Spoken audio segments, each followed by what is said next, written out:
Welcome to episode 13 of the Michigan Outdoors podcast. As always, I'm Tyler Mihai alongside Justin Tomei and Steve Wyndham. We're joined by a very special guest today, Glenn Alfieri of GK World Championship Calls. The Michigan Outdoors podcast is available on Spotify, Apple Podcasts, SoundCloud, and a video edition on YouTube. Make sure to subscribe so you don't miss an episode. And if you're not already, follow us on Instagram as well at Michigan Out of Doors Pod. Not YouTube Music. Not YouTube Music. Still not there. Glenn, do you use YouTube Music? I do not. Okay. Thank you. All right. Well, you broke my subscribe. Like and subscribe. And the Michigan Outdoors podcast is proud to partner with OnX Hunt. Join the millions of hunters who trust OnX Hunt to help them fill their freezers. Create hunt strategies for your property with custom waypoints, view wind forecasts for individual stand sites, integrate with cell cameras, and so much more. OnX is essential for hunters to understand property lines, find and e-scout public land and other hunting spots, and all of the other tools to give yourself the best possible chance at a successful hunt. All current MUCC members are eligible for a 1-month free trial of OnX Elite and an additional 20% off your annual membership. New MUCC members will get a free 3-month trial of OnX Elite in their welcome email when signing up.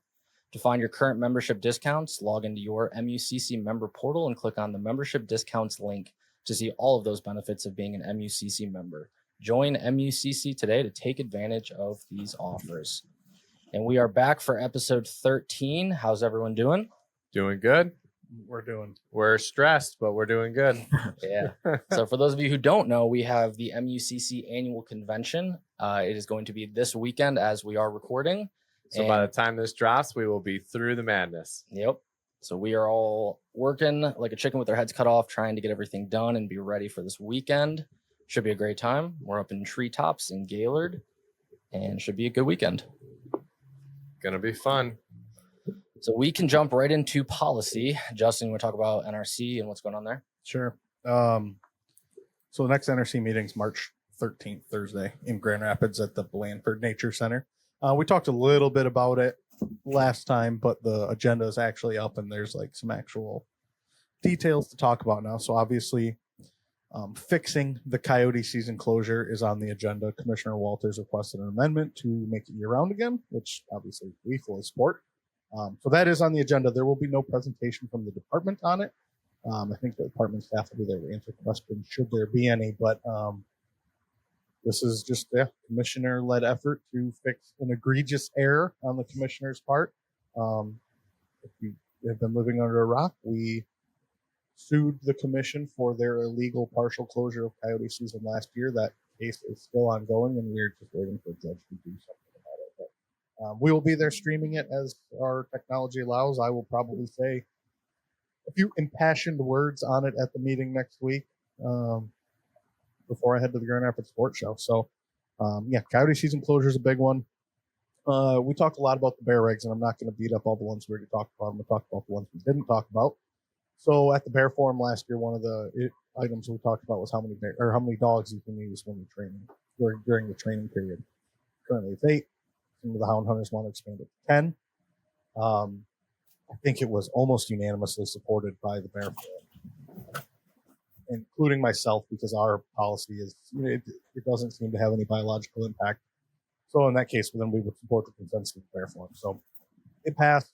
The department chose not to include it in the Wildlife Conservation Order amendment. They mentioned it in the memo that they opposed that regulation change. Some of their field staff did, so they left it out.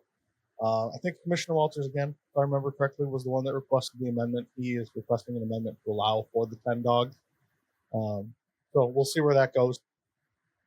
And then a new one up for information. I don't even know if the order's definitely not posted to be able to read as of now, but they're going to be looking at like upland bird regulations are up for information.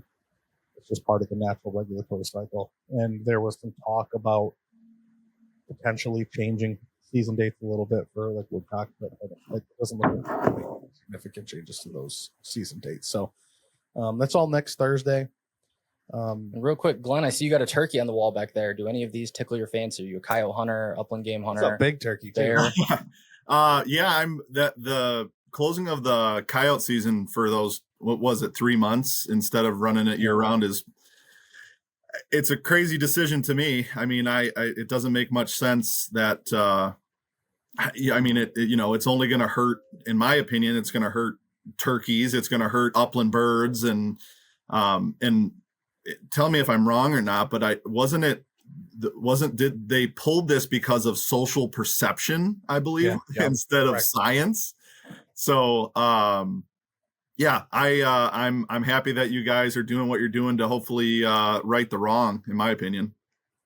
Yeah, it was a mess last year. I mean, I don't know how closely you followed it. I was obviously at all the meetings. I was at the fur bearer work group where they first talked about it, and then the commission meetings. I testified at both of them, and yeah, it was strictly because people who live in Ann Arbor's feelings might get hurt about us shooting coyotes. So, Perceived social perception. obviously, I'm hyperbolizing a little bit. That's Sure. my fun way to take a jab at them and talk about Yeah. that. But no, yeah, it's perceived. Yeah, and perceived social perception. Some will argue, well, social science. And my argument and response is, even if that were the case, none was presented to the commission. No. Right. People just assumed that people wanted to protect the coyotes during those months. I read some polling from Raleigh, North Carolina. Is that how you say that? City? Raleigh? Okay. And actually, Raleigh.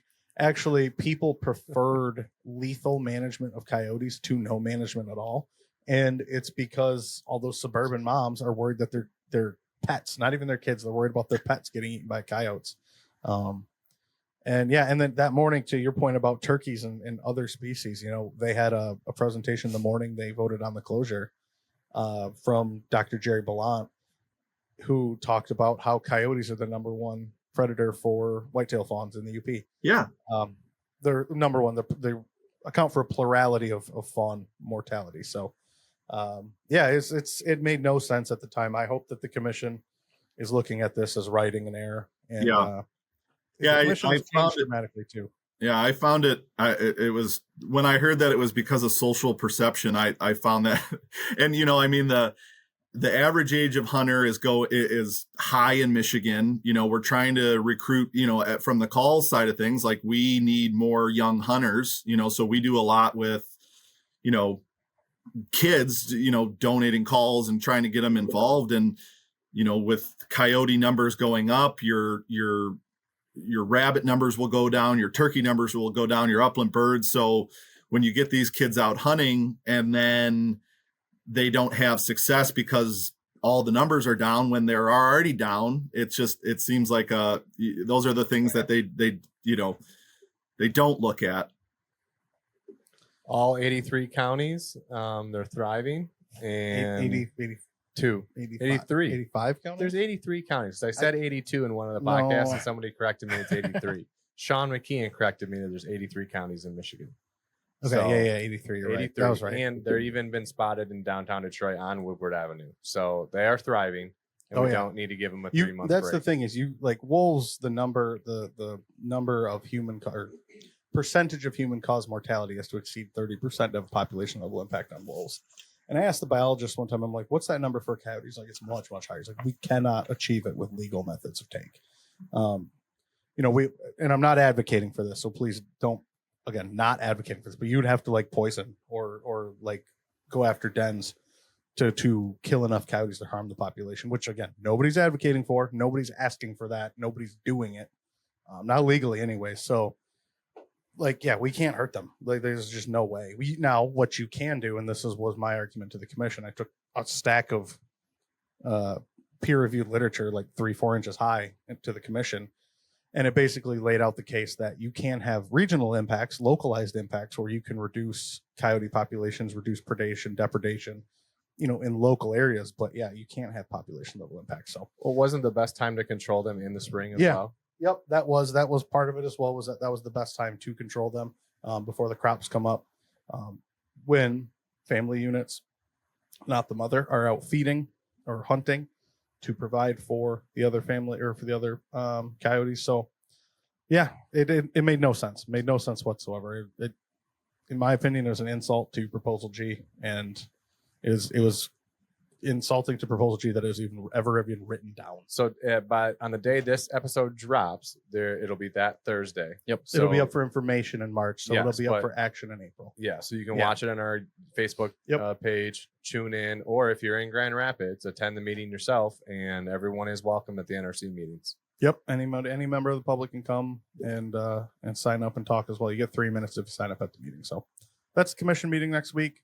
Legislature wise, 2 days from recording, there is the first policy committee meeting for House Natural Resources. They're taking up, I don't remember the bill number, but it is a recreational trespass bill from Representative Brad Slaw.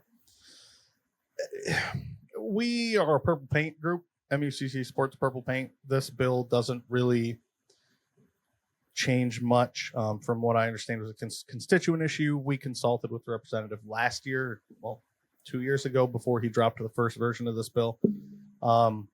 This kind of a little better or worse, depending on your perspective, spells out what is required of a landowner when they're marking their own property.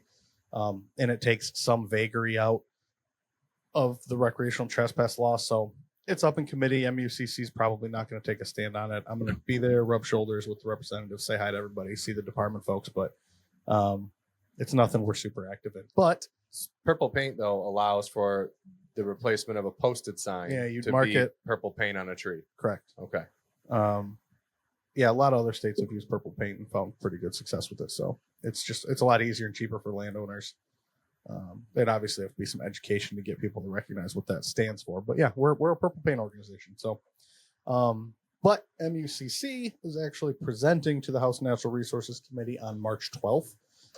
We're just going to do a quick little 10 minutes. Who is MUCC? This is what we're working on. Presentation, answer questions from the committee. That committee meets Wednesdays at noon. So March 12th at noon, you will see myself and our CEO, Amy, in front of that committee if you choose to watch it on the House TV website.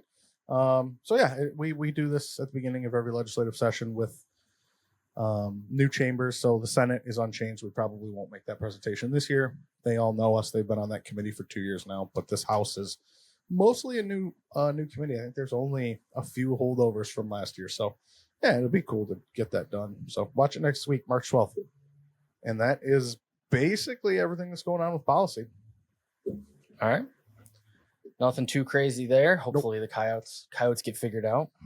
We will be talking about it a couple more times, I'm sure, before that vote happens. So yeah. Second Thursday in April is the I think it's April 10th is the when that is eligible for action. So all right. And then here's an extra relevant ad today. The Michigan Outdoors podcast is proud to partner with GK World Championship Calls. As a proud 100% Michigan-based company, GK has built a reputation for delivering customer service that is second to none. With some of the most accomplished callers in the world, they have been successful in winning every major title on the goose calling circuit. GK is also proud to be a sponsor of numerous hunting organizations all over North America that make it a priority to get the young men and women involved in the great sport of waterfowling. They strive to educate the youth on the importance of conservation, safety, and respect for the sport. MUCC members receive 20% off their order with our exclusive discount code found in your MUCC member portal. So first off, Glenn, I want to thank you for being one of our partners. I know our members really appreciate the 20% off discount code, another reason to be an MUCC member. And we've heard lots of good things, and it sounds like you guys have been pretty heavy in the news lately. Sounds like a lot of really good things are going on. So let's jump into that. You want to give us a little bit of an intro on GK World Championship Calls and just kind of how you guys were founded, and we'll go from there. Yeah, absolutely. So we started the call company. Well, actually, we started as a supply company back in like 99. My dad was a avid upland hunter. And so he had a couple buddies that kept trying to get him into waterfowl hunting, and he was fighting it for a while, but he went out hunting and or duck hunting. And like most of us, the first time you go out, you fall in love with it. And after that, he, realized what it takes to be a waterfowler. If you need a trailer or a boat and decoys and blinds, and it's a lot more supplies than, other kinds of hunting. So he was already a small business owner, and he saw an opportunity to, hey, if I start selling this stuff, we can, get it at a discount for ourselves and, still make some money and kind of pay for our own habit. So we started selling supplies. We sold everything from ammunition to layout blinds to silhouettes 20 years ago before they were cool. We sold full body decoys. We sold other people's calls like Tim Grounds and another Michigan maker, Todd Sabota, who had the giant killer goose call. Todd was a good friend of ours, and he was competing in the Michigan State competitions and other competitions around, and was successful. Had some other call makers or other callers using the calls as well. And what really happened with the business is doing these trade shows. Cabela's down in Dundee came into town, and they started doing the trade shows along with us. So being a supply business, being a small business, competing against the, big box store where we're ordering a pallet of stuff versus they're ordering a container, we couldn't compete with the prices. So we saw, the shows started to become more competitive where we had to keep lowering prices, and it just wasn't worth it. So we saw the opportunity where we decided to kind of steer away from the product side of things and concentrate more on the calls. Todd, being a good friend of ours, was kind of wanting to get out of the calls, just with what was going on in life. And we decided to dive heavier into it. So we bought the original design, the Giant Killer. That's the first goose call we ever had. And that's where the name GK comes from. Yeah. So. Yeah. Yep. And so we are actually, the original business name was Wing Feather. And that was our supply business. And when we decided to kind of rebrand and just focus on calls, that's when we went to GK Calls, which is Giant Killer.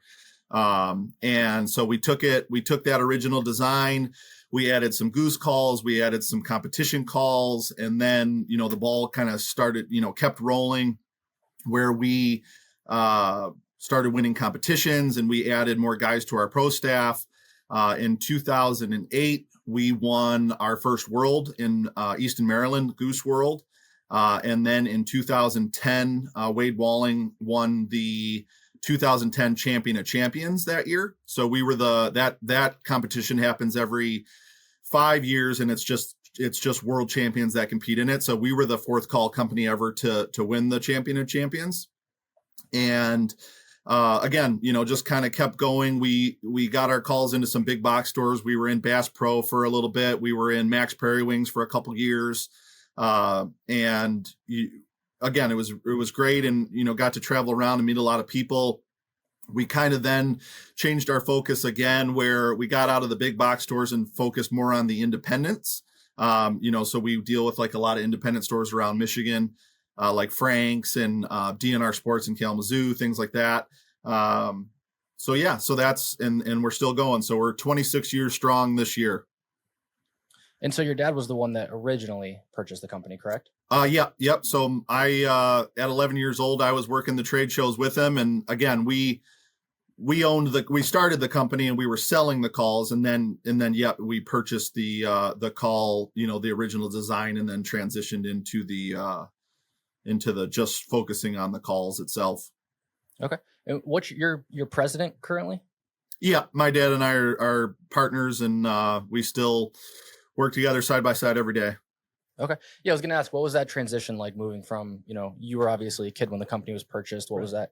What time did you transition into more of a leadership role? What did that kind of look like from you and your dad working together? Yeah. I mean, there was, being father and son business. I mean, we have another business as well. So there was no really, it was just kind of, the nature of progression. So it was just, like I said, he still helps me every day. And, I'm obviously doing the podcast and things like that, but he's still, again, side by side with me every day, doing everything. And we still run every decision by each other. And he still does a lot of the trade shows with me. So it was, for a while, I went away to college from 2006 to 2010. I played college basketball. So I was very uninvolved then, just because of the timing. But when I got back, when I got done with school, kind of dove head first into it. And that's when we, got some, had some new fresh ideas that I had, and we kind of combined our thoughts and kept it going where we're at now. Where'd you play basketball at? Trine University. It's in Angola, Indiana. I played their golf course last summer. Oh, Zollner. Yep. Beautiful. Yep. Tough. It is. Do you think it's harder or easier working with your dad? My dad and I, we butt heads too much. We would never be able to work together like that. But I'm just interested in your perspective, because some people probably love it and some hate it. like anything, I mean, you're going to have your arguments and things like that, but I look at it as a true blessing that I get to see him every single day. And, it's the family business. So I drop my kids off at my parents' house. My mom watches my 2 kids every day.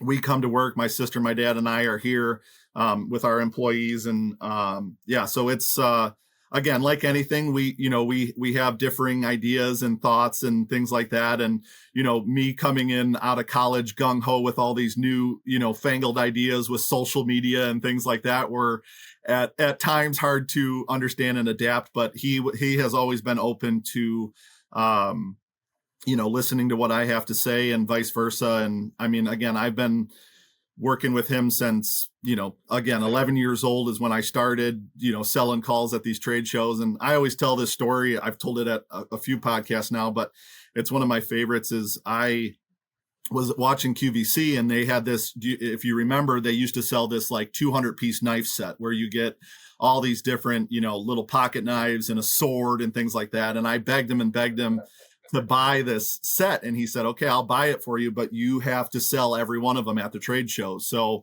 at 11 years old, I learned how to become a salesman because he set me up a little part of the table. And at the trade shows, I had to, wheel and deal. And I'm sure a lot of the guys bought them just, because I was his son, but right. It was a great life lesson that, I still use today as a salesman. And, I value a lot those lessons that you didn't think that you were learning, that you look back at now where you're older and you realize that what he was actually doing.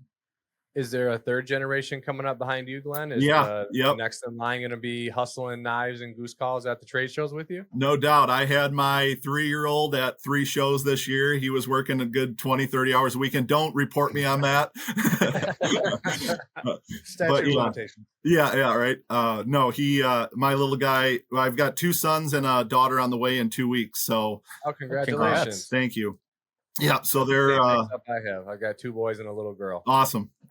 Yeah. So they've my oldest, he's 4 now, but he worked like 3 shows last summer, and even as a 2-year-old, he came to Bay City Waterfowl Festival. So so getting him in it right away. My daughter's coming to the Grand Rapids show with me next week for at least one day. That's great. Gun raffle tickets. Yeah, she's 6, so those are memories they'll never forget.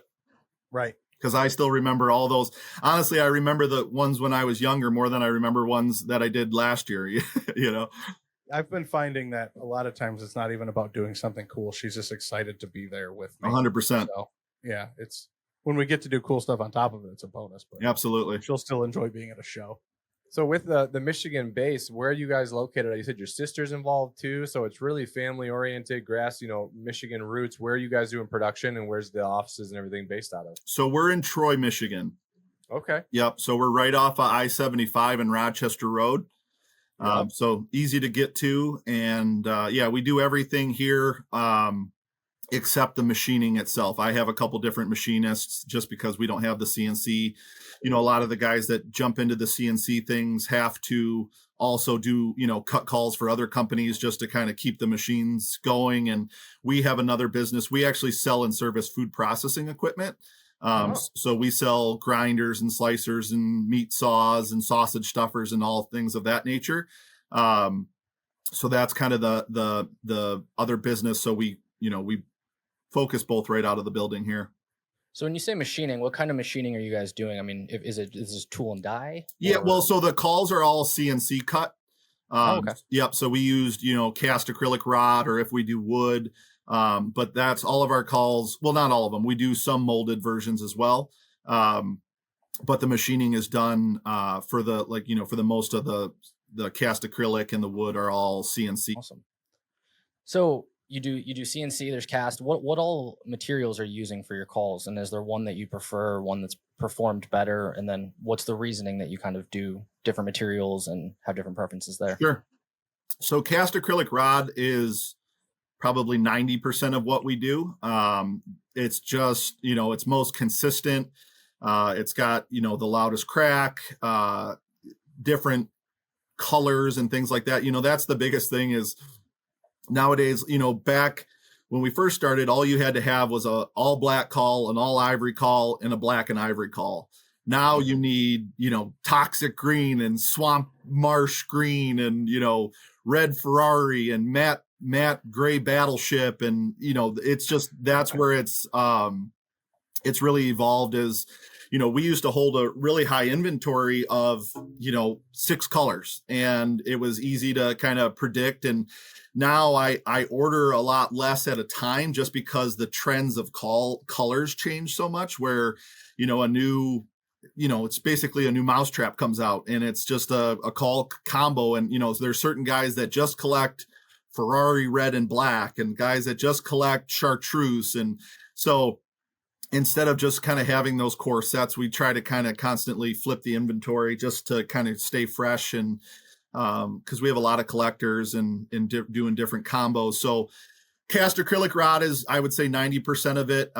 Wood we do as often as we can. A lot of the machinists out there don't love doing wood just because of, it's a lot harder. And we also have a lifetime warranty on our calls. So we try to, produce the best product where it's going to last the customer the longest, and, something that we're not going to have to keep replacing, for any issues and like things like that. So I really like cast acrylic rod. Delrin is another one of my favorite materials. It's super durable.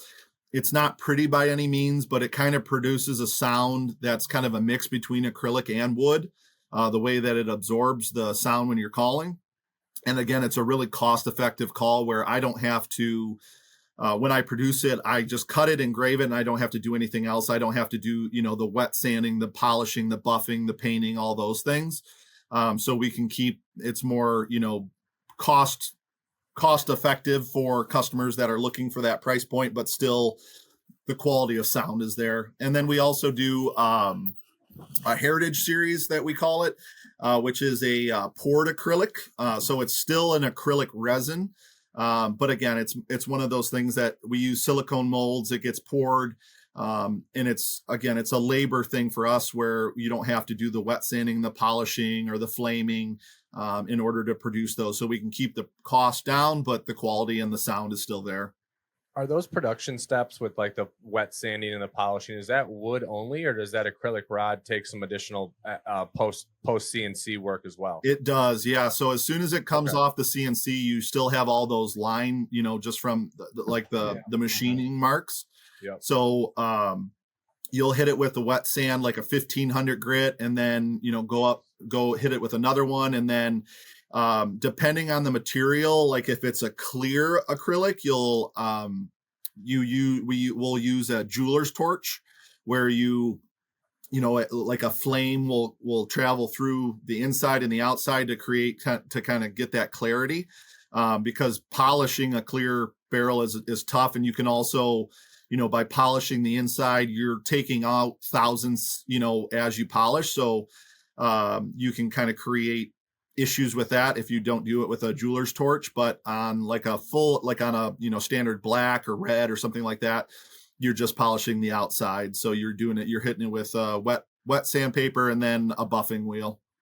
Do you have to choose and pick and be mindful of the color based on whether it's a giant killer or a different model? Does the color affect, or can you run Ferrari red and Blaze orange and they're all going to have the same sound and consistency, or does color actually affect the performance of the rod itself? It does. Pigment holds different densities. Okay, so that's actually a really great question. And there's certain comp callers, depending on your level of calling, you won't be able to notice, but there's certain comp colors that will only use, an ivory call because it's denser, or certain colors. So yeah, pigment, because of, what it takes in order to make that color, can change the density of the acrylic itself. And the average guy won't notice it, but yeah, comp collars and things like that, will keep an eye on those things. And there's also, there's even with reeds, there's guys that, like the older style Mylar, that was kind of a different color than the Mylar now it's more transparent. There was like this darker yellow that would hold a better sound as well. And there's, and also too, it used to come in sheets versus being rolled. And so there's a lot of like little intricacies that, you know, the guys that are really into it, that, you know, are really advanced will definitely key in on those things. When you guys are launching a new color or maybe even a whole new model, how much R&D goes? Like how many colors of a new call, or how many colors do you demo before you produce one of your, you know, signature calls that are in that color, in that model? Like, I mean, are you guys ordering 30 different colors of rods and testing them out, and then, or is it just like, you know, certain colors based on that density equation or whatever it might be, that you're just like, okay, we want this sound, we only have this many colors we can go through? Or do you guys try and, you know, test everything first before you launch a model? So when we're coming out with a new call, we're not playing with that pigment density thing too much. Again, that's more of an advanced, you know, a thing for maybe comp callers and things of that nature. Mm-hmm. When we're doing R&D for a call, you know, we have, you know, calls that we've created through the years that have just sat on the shelf, you know, and we will typically kind of listen to you know, what I try to do is listen to the customers, like what do they want, or what's missing in the lineup. So, you know, a couple of years ago, we had a group of hunters in Kansas that were really wanting, you know, big fans of ours, but we didn't have like the tiny little fast call that there's a big note called the shriek note, where they're hunting lesser geese. It's super fast, super loud. And I had a prototype that sat on my shelf since 2004 that I picked up, and we got the note, we redesigned the outside look a little bit.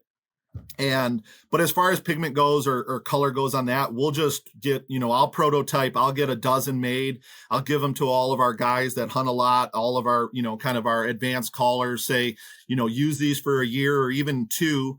Give me your notes on it. We'll adjust it as far as, internals go, bore diameters, things like that. Ease of use is a big thing for us, because even when we go to trade shows, I would say, 70-75% of guys that still come up to us are people will say, I've never blown a short reed before. What should I use? And so we always try to have kind of a model for everyone, where there's that user-friendly one, an advanced one, things of that nature in different scenarios, one for big residential geese, one that's, for lessers, things like that.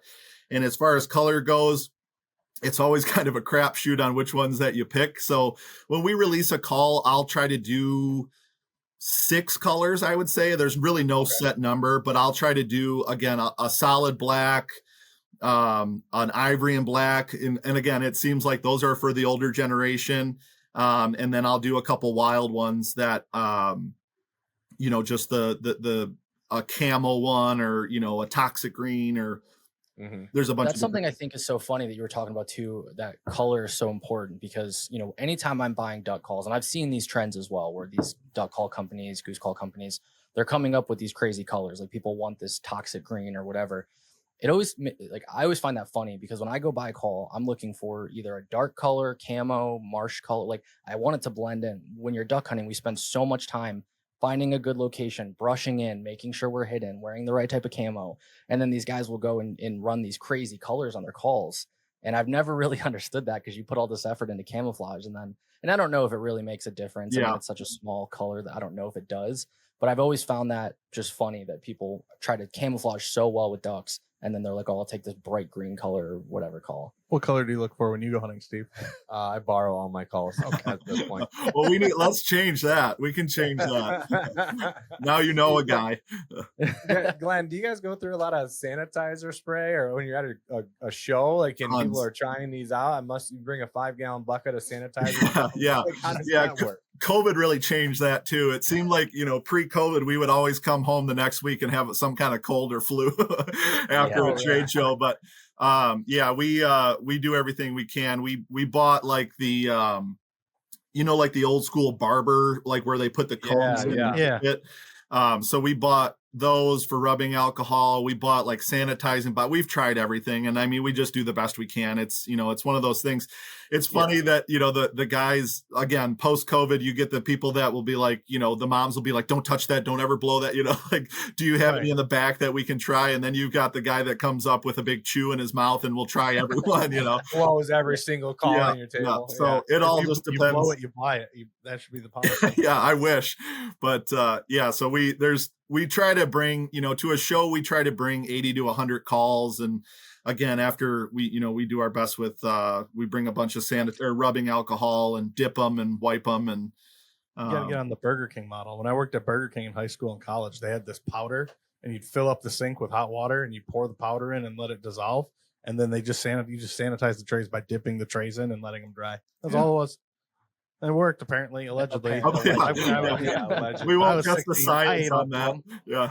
Do you go home with a headache from shows? People just blowing those in your face all day long? Or are you trying to, be kind to the people who are like, I would walk up and it would sound horrible probably. And you're like, probably going home with a headache after I sit there and blow 6 calls. Well, never mind just the things you hear at the show giving you a headache separately from that. Yeah, I mean, I can't say that there hasn't been a time where I thought I considered selling silent dog whistles, but no,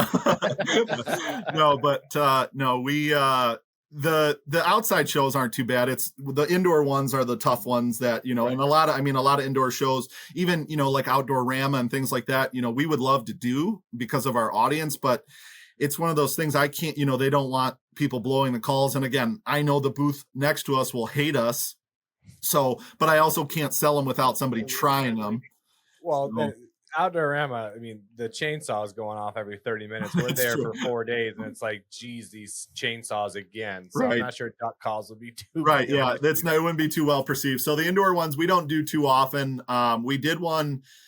There was a show in Iowa that we did in Burlington, Iowa. It's called the Mississippi Valley calling contest, and we did that for years. I mean, probably 20 years we did that contest, but I mean, there would be 10 call makers there, so everybody was prepared for it. But yeah, it's I enjoy the shows. Again, I've been doing them since I was a kid, so it's cool seeing these guys and these relationships that I've made that a lot of our we at a time they were called pro staff, but we took the whole pro staff thing away. And, I look at a lot of these guys like my brother and sister too. I mean, we've got friends and families that we've, I at my wedding, I got married in 2018 and my sister got married before that. We had more GK guys at both of those weddings than we had, high schoolers it's a cool thing, 'cause it just became family. So, yeah.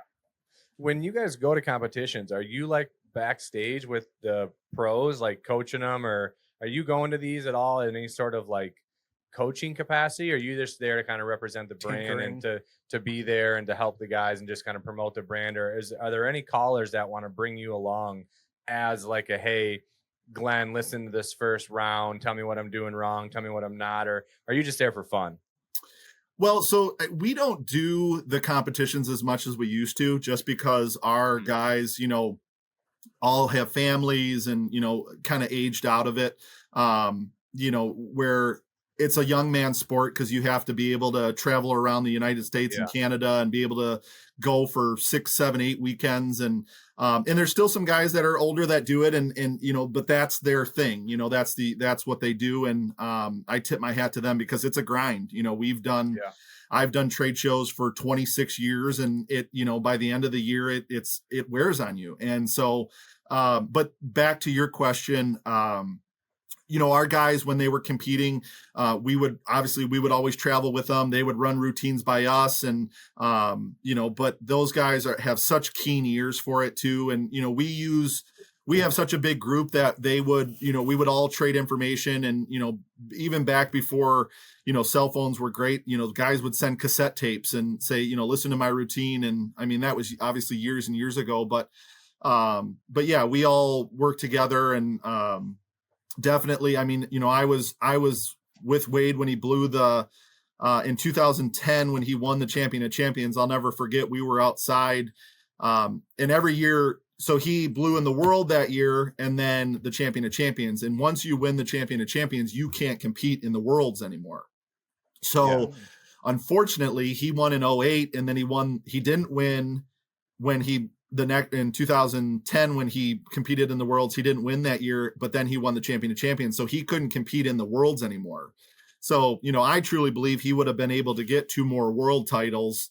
But because of winning the champion of champions, he wasn't able to. But I was out in the parking lot with him, and he actually ended up using a prototype call, and he's like, which call should I use for the champion of champions? And because he, didn't win the worlds this year, he's like, I'll just try this other call, and ended up winning it. And I always tell him, if he would have asked me and used that call in the worlds, he would have won that too. Oh, nice. And so then he can only run the champion of champions now, or is there like a win that twice and you're out? Is that the same thing too there?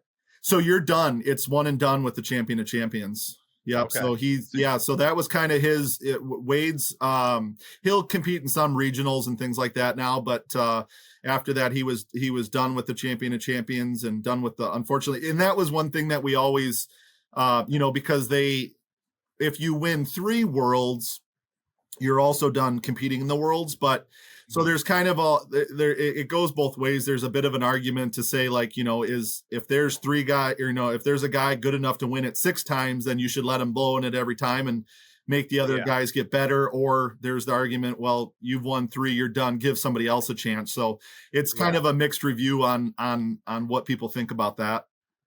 Yeah. Well, obviously, per the ad, you guys have won every major title on the goose calling circuit. You've won the champion of champions. You've won worlds. What makes a GK call special? I heard you talking about the manufacturing process when you're trying to achieve a certain tone. There's obviously a lot of variables that go into that: bore diameter, thickness, material, reed, single reed, double reed, short reed.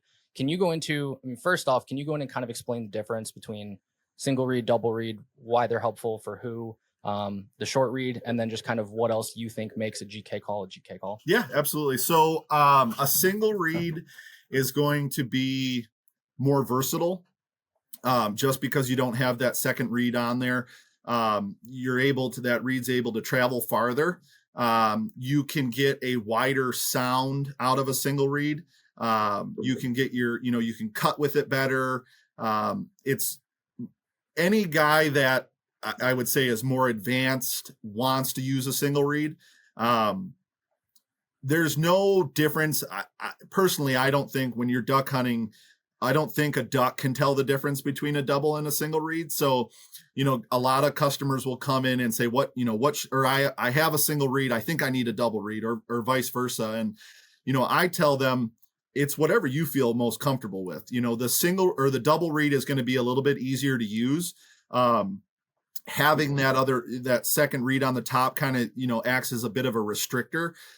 So you can, find your note a little bit quicker and a little bit easier with a double read.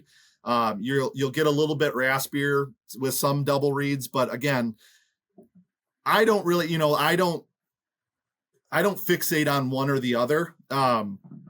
If you're doing like an open goose, an open duck calling competition at, in Stuttgart, Arkansas for the World Duck, you have to have a single read. Like, there's no ifs, ands, or buts about it. But, if you're hunting in the marsh in Michigan, the ducks aren't going to be able to tell the difference. And if you like a double, stick with the double. And if you like a single, stick with a single.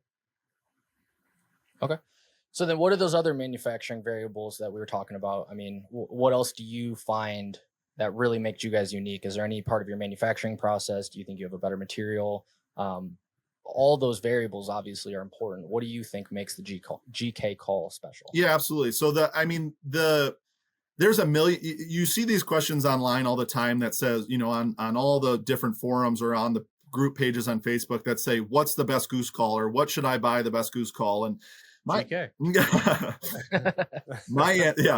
glad you can answer that way. But my answer is always, go out and try as many as you can, and utilize, going to these shows that there's 5 or 6 different call makers, because there's so many great goose calls out there. And what we try to focus on is customer service. So we know that we create a great goose call. We make it as user-friendly as possible. We stand behind our product with a lifetime warranty. If you guys have any issues, even if you want to come learn, like, we don't charge anything for lessons. I tell people all the time, call me, come to the shop, bring some buddies, we'll teach you. We'll teach you how to duck call. We'll teach you how to goose call. We'll spend some time. I went and done, guys at a attorney's office, they got all their buddies, and we went over there one night and we taught them how to duck call, so, and we don't charge anything for that. So our biggest thing is we try to make a user-friendly call that can be tunable to, anybody from going on the world stage to hunting in the marsh, to the guy that hunts every day, or the guy that hunts 2 days a season. And that's our biggest, that's our biggest thing. Well, sometimes that's me too, with as much as I get to hunt, unfortunately, but that's why I asked him that question earlier, is we just tease him because he doesn't hunt as much as he should. As much, thank you. Every Friday he leaves, hey, I'm going hunting this weekend. And we come back, he's like, I was hunting, I didn't go. Yeah, okay. As long as you plan on it, that's all that matters. That's right. Yeah, it's Thanks, like a Glenn. Hallmark Yeah. card. It's a thought. Yeah, exactly. Thanks, Glenn. Yeah, I got your back. But yeah, so I mean, we pride ourselves on the customer service side of things, make it, as user friendly as possible. And, the other thing is to make us approachable as possible at these shows. A lot of people come up that aren't used to, or aren't comfortable blowing a duck or goose call, and they don't want to pick up $130 goose call or duck call in front of you and make a fool of themselves, so like, we always try to kind of read the audience and say, hey, grab a color that you like and let's go, behind the trailer. I'll teach you how to use some notes or do some notes and take it from there. And a lot of these customers, and that's what's fun about the shows for us is, the guy that I taught how to cluck, now he's on his 5th or 6th GK and he's very proficient, and it's cool to see that. And now his son's involved or his daughter's involved, and it's the progression. So I know that's a long-winded answer, but the biggest thing is just, standing behind the product and making sure we're there for our customers, whatever request they have, whether it be, can you make this call harder to blow or easier to blow or more user-friendly, or I want to go on stage with it. So I'm totally ignorant to this. You said that you can tune a call. How do you how do you tune a call? Is that the how short and long the read is like how do you do that? I have no idea how to tune a call. Yeah, so a duck call and a goose call are different. So a duck call just has a cork and a reed. So you can put, and that goes back to, you can either have it has a single reed or a double reed. And yeah, the length of the reed matters.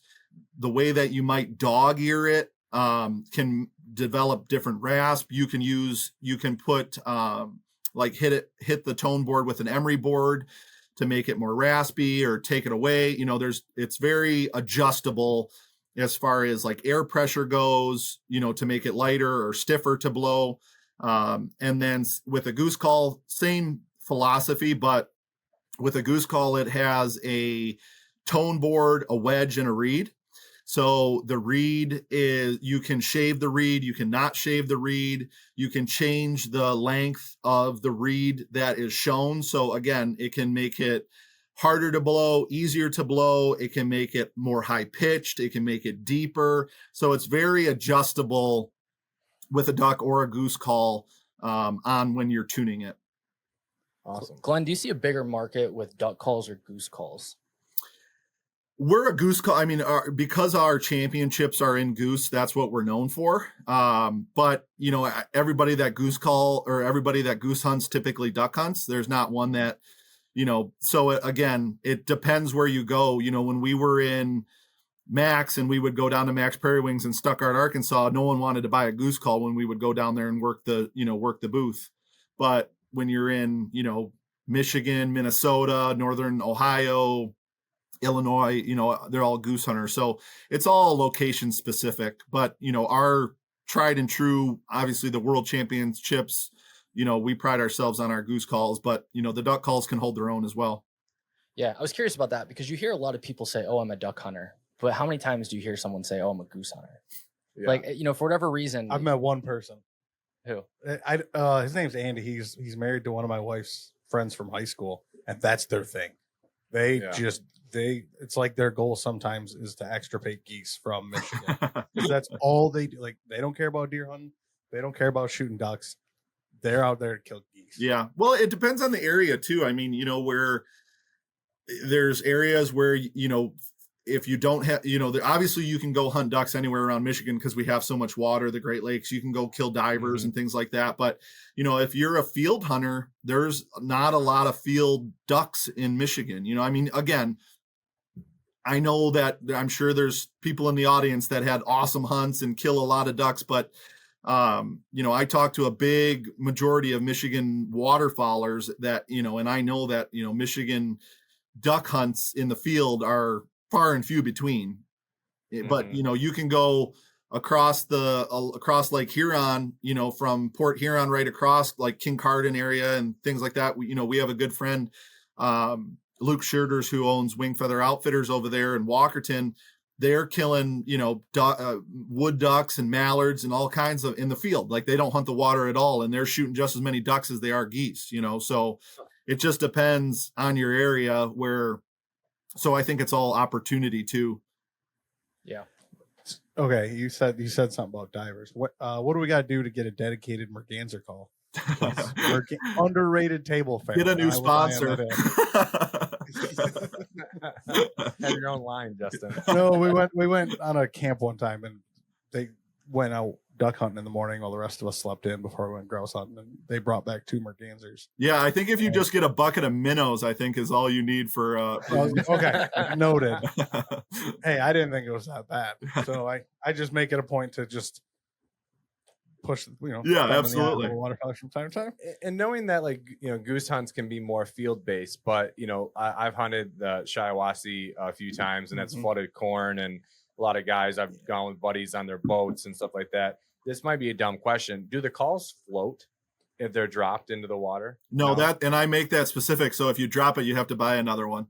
Okay, so that's not in the warranty. Is my slippery fingers? Yeah, no.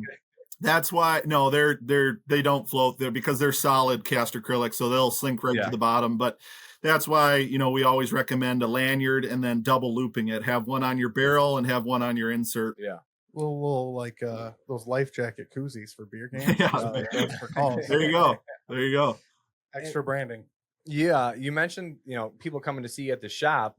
I'd love to get you to the office, and our team. We've done like Trapper's Ed here as a staff, and we've learned about trapping. We do our CPR and first aid stuff every few years, but I think it'd be really cool if we could get Glenn out here to do a calling session for the staff team here at MUCC. But also, I wanted to transition. You're going to be partnering with our kids camp this summer, right? And coming down to our youth camp and teaching our young people how to goose call down at Michigan Outdoors Youth Camp. Yeah.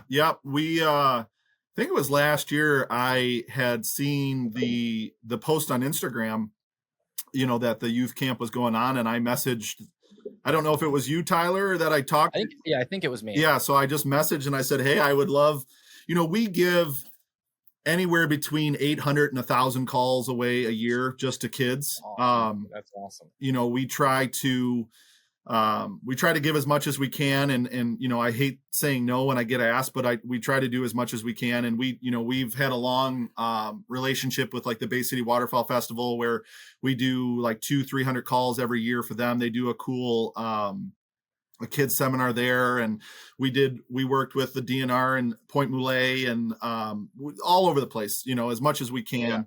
Shiawassee Flats organization, we've done a bunch of their kids events, and again, as many as we can. And it popped up on my Instagram, and I saw the kids event, and I was like, hey, I would love to be a part of this. I think it's a cool thing for us. And it's something, now that I have young kids, and I get the most joy out of that because, you talk to people all day long, but, no one gives you joy, or no one has joy like a young kid and a young hunter, that's excited about, and that's our future for everything, for, our business, for the state of the state of the union for hunting in Michigan. And so, it's important for us to kind of keep that going. So, so I reached out, and I'm not sure the specifics. I think we're still kind of working that out, what days and whatnot, what we're going to be there. But we're definitely going to be involved in teaching some kids how to duck and goose call.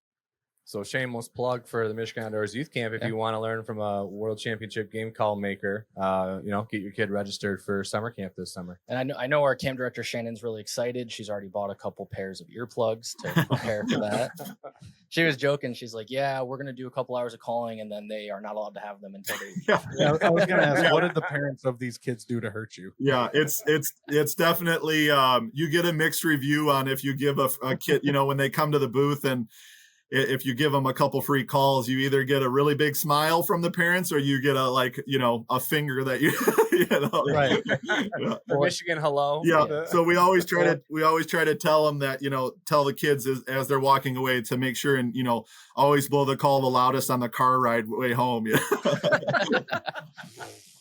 Nothing would make my daughter happier than to run around the house with a goose call, because I bought her a ukulele this weekend, and I'm about to smash it already. Yeah, that's funny. Well, when you mentioned, do you walk away, with earplugs and a headache? And I was that same parent this weekend because my kids both picked up a duck call, and I was like, okay, we're done now. Like, it was cute. Yeah, it was cute for like 5 minutes, but the hail call in my ear, is a game changer.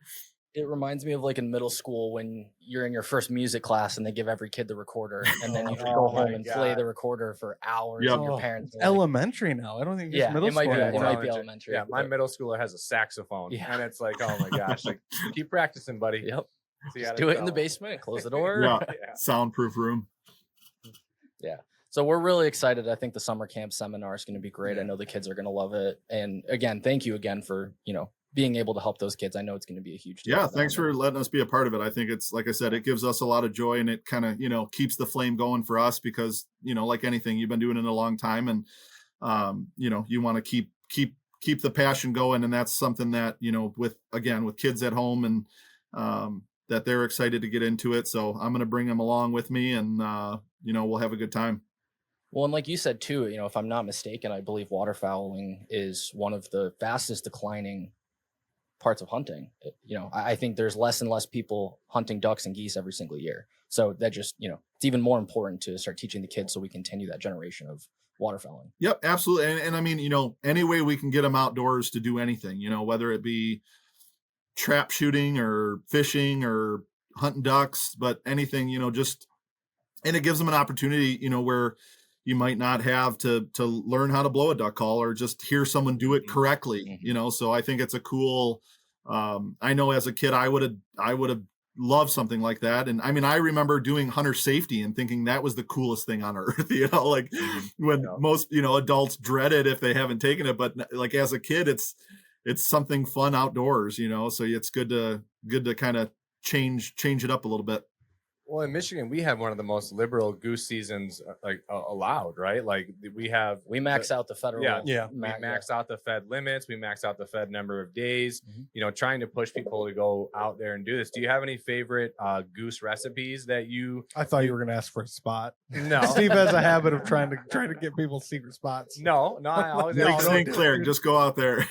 After the invite. No, but what about some good recipes to help people understand that goose is really delicious when you make it a certain way? Or we have a board member that does like goose sausage and all these great things. Do you have a favorite recipe that you like to make with goose, or so you can have somebody shine a new light on how good they are once you go out and harvest them? Yeah, absolutely. We do a lot of the sausage and the pepperettes and the summer sausage and the sticks, but my two regular recipes is either do a pastrami out of goose, which there's the meat eater guy. He's got I can't think of his name, but he's got a great recipe. It's just, if you just Google goose pastrami, it comes up. I think it's Ranella. Yeah, Ranella. Yes. Yep. And he does I think it's either he does it as goose or he does it as like backstrap, but we've done it as just the goose breast, and it turns out awesome, and it's super easy to do.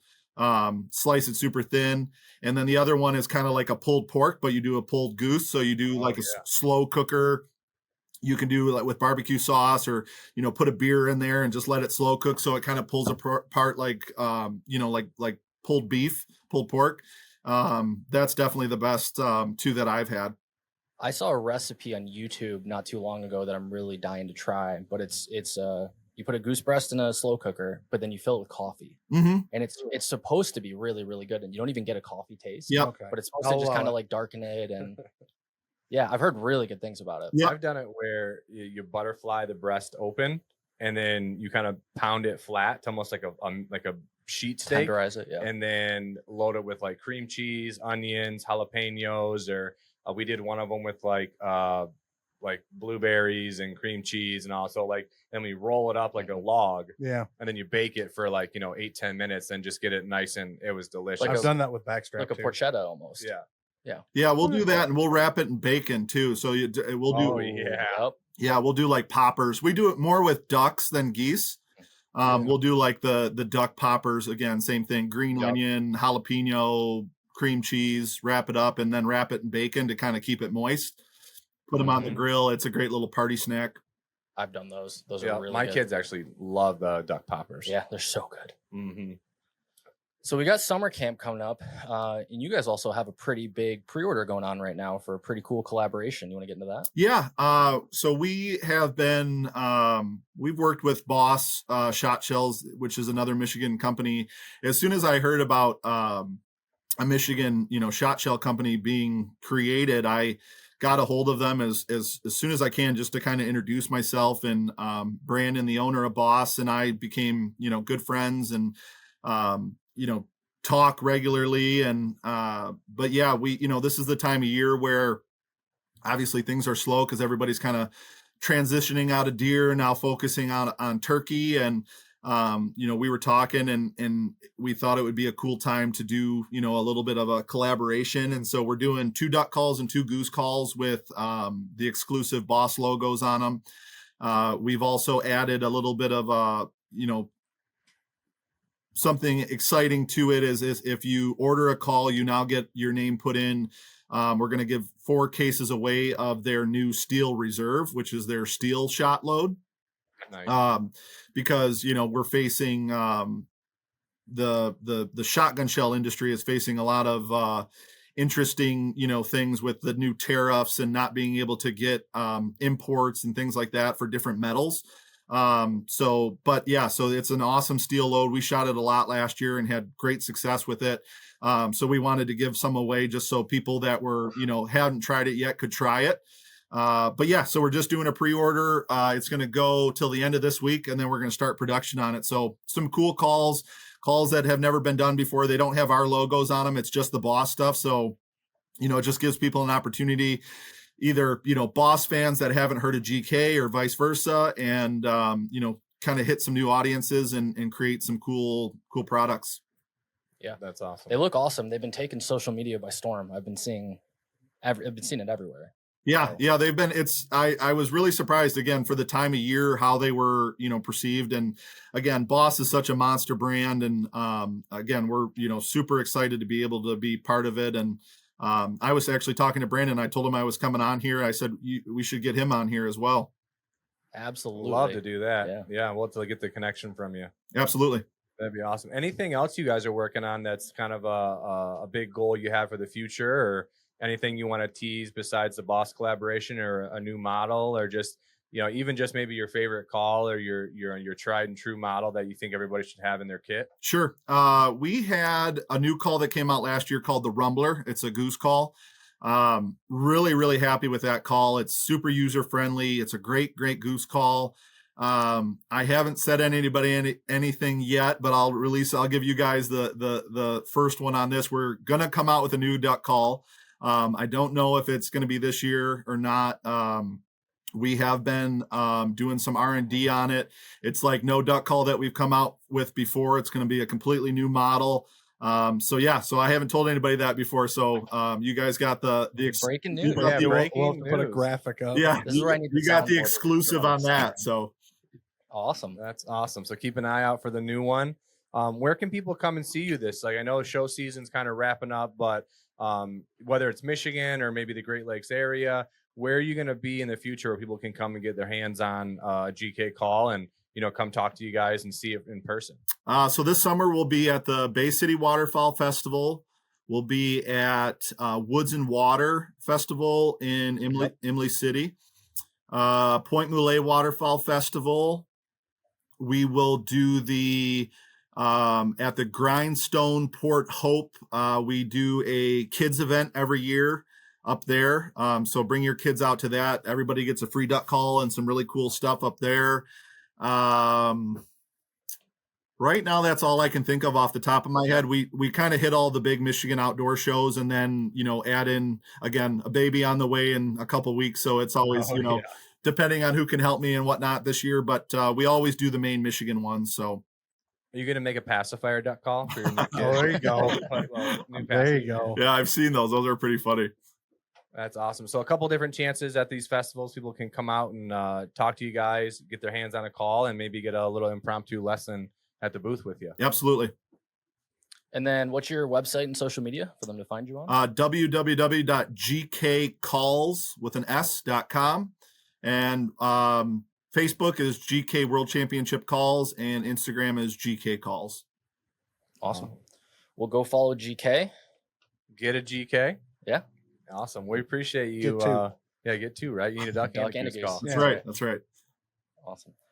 All right. And the Michigan Outdoors podcast is proud to partner with Giant Mouse Knives, a Michigan-based company born from a shared vision in 2015 to create knives that combine exceptional design, top-tier craftsmanship, and a strong sense of community. At Giant Mouse, every knife is crafted with care and purpose. From the first sketches to the final production, the team ensures that each blade meets the high standards. Whether you're in the field, on the water, or tackling your next outdoor adventure, Giant Mouse knives are built to perform and made to last. Explore their full lineup of exceptional everyday carry knives at giantmouse.com and follow them on social at Giant Mouse Knives for updates on new releases and exclusive drops. MUCC members receive an exclusive 25% off their order with the discount code found in your member portal. Giant Mouse Knives, knives done right. Giant Mouse doesn't know this yet, but I think I'm going to stop by and pick up a knife this week. Glenn, are you familiar with Giant Mouse Knives? I'm not. But I love knives, so I it's something I'm going to have to check out. Yeah, so they're one of our newer partners. They're located in Lansing, and we went over there and met with the guys a couple weeks ago. They dropped off some samples for us, so we're showing them off at the shows. Super, super high quality knives. Really, really nice. Tell them we need to do a knife goose call collab. They would yeah. love that. They Yeah. do a bunch of collabs where you get a Help design a knife. Yeah, everyday carry one. They've done all kinds of cool stuff. We'll have to link you guys up. Yeah. And Yeah, that would be awesome. collaborate. Do like a They'd be package where very you have a fillet knife or something for hunting and get a goose call or something. Oh, That'd be awesome. Yeah, we will pass it along to them. Cool. We'll trade you the boss introduction for the Giant Mouse. There you go. introduction. We'll swap intros. You got it. All right. And then last on our agenda, quickly go through really what's left in season. It's just ice fishing for now. for like 2 more days. Small game, still to the end of March. Yeah, it gets into March. Yeah. Oh, yeah, we got to ask you that, Glenn. Yep. We got to ask everybody. How many squirrels do you eat in a year? 2024 was 0. Okay. On average, though. Yeah, on prior average, what to do you got that? 0. Okay. There's no wrong answers to that question. It's just a dumb question we asked. No, yeah, I haven't had a squirrel in a very long time, but rabbit is a different. We always get some rabbits, but squirrel is not at the highest of the pecking order for our diets here. Yeah. Are you a fisherman? I am. Yep. Do you any ice fishing, or did you get out at all this year? No, not a big ice guy. Love bass fishing. Did tournaments for a little while. Had the bass boat and whatnot, and did that for a long time with my dad and I did that together. And but now it's just recreational fun, fishing. I'm still a bass guy, tried and true, but now getting the kids out.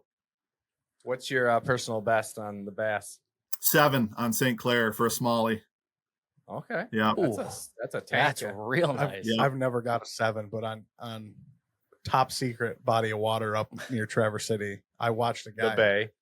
Shut up. Hold on my spot, dude. I watched a family friend pull like 7.4 and 7.5 out on back-to-back casts. Wow. It was insane. They're just hogs. Yeah. It was one of those things. It was just it was years ago. I still have a good picture of it. And I caught a 7 largemouth on a gravel pit in Canada too once, which was another Yeah. I mean, you could fit your whole, fist inside it. So it was so big. Just a crazy, crazy size. That's awesome. Do you eat your smallies or you throw them back? I'm catch and release on smallies. Okay. Good stuff. Justin likes to eat his. Yeah, we eat some when we catch them out of the bay. Yeah, No. I've heard like the cold, the deep water, cold water ones where they're firmer, but a lot of times we're fishing, midsummer, so you get those, mushy. It's not a big, love 100%. love catching walleye, love eating walleye, but I don't eat the bass. All right. Well, then we'll finish up with some quick MUCC updates. We have our convention at time of recording will be this weekend, March 7th through 9th, up in Gaylord at Treetops Resort. We also have an OTG event coming up on April 5th in Bear Lake, Michigan. They'll be building brush piles and enhancing edge habitat. We also have our camo and conservation event, which is, another day? April 12th. So Saturday, April 12th, we'll be in Byron Center, Michigan, just south of Grand Rapids a little bit.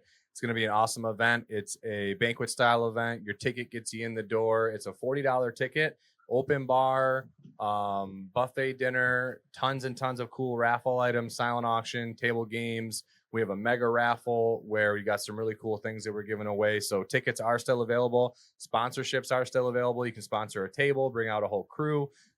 April 12th, Saturday, April 12th, Byron Center, Camo and Conservation. That's our first big event of the year, and hope to see anybody who can be there to come with us. Convention doesn't count.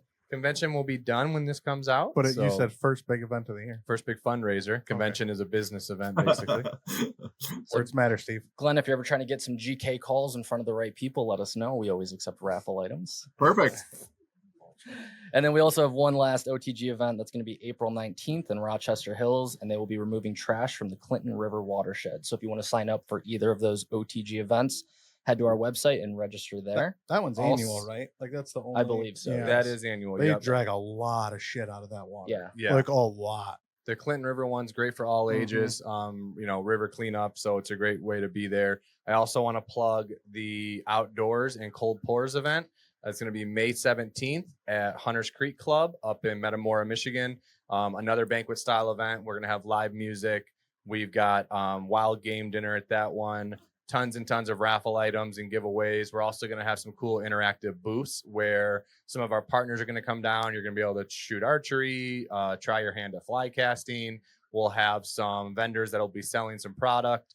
Hopefully the Hawking Club will be there, and we'll talk a little bit about actually hunting with hawks, which is a cool thing we can do here in Michigan. But outdoors and cold pours, May 17th. Registration will be open by the time this podcast drops, so check mucc.org under the events tab, and hopefully see you at outdoors and cold pours. All right. Well, Glenn, thank you so much for joining. Appreciate it. Yeah, go and check out GK. Follow them on social media. Also follow us on Instagram and whatever platform you were listening to this on. Thanks for having me, guys. Yeah, Glenn, thanks so much. Glenn. Appreciate it. See you this summer. Yeah, absolutely.